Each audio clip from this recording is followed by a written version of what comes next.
I believe everyone wants to come to a place where they get energized and surround themselves with competency. In this episode, I'll show you how you can move the culture score needle, the leading predictor of future growth and profitability. Now, if you're the kind of leader who feels like you have a great people all around you and you have this wired, you're going to enjoy hearing how banks just like yours take the culture score over the moon and the financial impact of that. If, on the other hand, you're the kind of leader who feels like your culture is fairly good, but there are pockets of concern, you're in the right place. You'll love hearing how to get consistency of all in from everyone on your team. If instead you are like most organizations that have some substantial cultural issues, you're amongst the majority. You're going to love hearing how others like you turn that around in a matter of days. Really, just days. If you look at Gallup's national database of culture scores, you know that every business is facing challenges in having the culture that they want. Now, I'm going to give you a 4-step approach that will make your results dramatically improve your culture in just a few weeks. Step 1, plan a proven transformation that wins over 95% in a day.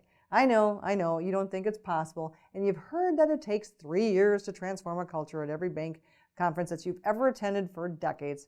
Well, it simply isn't true. Hundreds of banks have completely transformed their teams to a bring-it-on attitude in one day. It just has to be done the right way to make that happen. Step 2, make sure that following the evening of an all-in transformation, that the next day is completely different, and accountability and celebration for those changes that matter happens immediately. Step 3, fix the middle management breakdown. In talking with hundreds of bank CEOs every year, I hear repeatedly that they have concerns about the gap between the leadership team and what happens as management conveys the information down through. Step 4, make sure your organizational development systems are in place so that when you move the cultural needle, that you have systems in place to have higher highs and higher lows. Culture never goes straight up, so you must anticipate and be prepared for the upsets that otherwise cause the cultures to spiral down. Let's repeat these 4 steps for clarity. Do it right the first time or you may not get a second chance. Make sure the next day is set with dozens of systems to make sure everyone gets this will stick. Solve the middle management breakdown.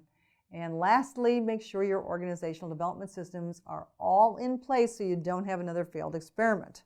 Hundreds of studies show that your culture is the leading predictor of future growth and profitability.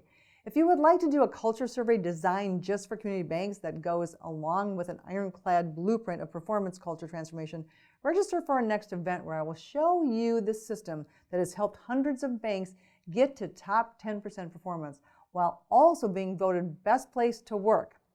Your history doesn't define your future if you do things right. You can have a high-performance culture with everyone saying yippity-skippity while they perform at top 10% levels, so you can experience the pride and peace of mind of staying in top 10% of peers.